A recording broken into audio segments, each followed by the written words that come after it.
All right, hey guys, so to start off the 2025 season, we've got Gavin Jacko from Queensland. I do car loans. This is their old car from last year. As you can see, it's definitely seen better days. We're in the middle of reshelling this car, rebuilding it with all our new fancy go fast bits, everything that you see on our videos and on our website. You'll see that we'll be putting into this car.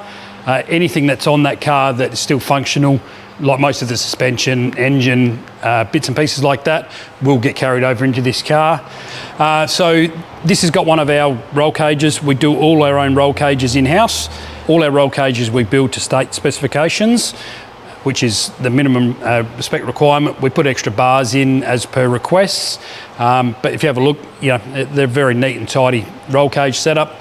So, if you're looking for a roll cage, as you can see, Gav's all the way from Queensland. Doesn't matter what state you're in, we can definitely assist and help you out. So yeah, if you're looking for a new build, you're looking for a reshell, you're looking for a half-built car, looking for just a roller, because you want to do your own reshell, that's what we can offer you. So if you've ever got a question or you're not sure about where you're heading with your next car or even your first car, just give me a call. Here to help, and we can run through a few ideas and see what we can help you with.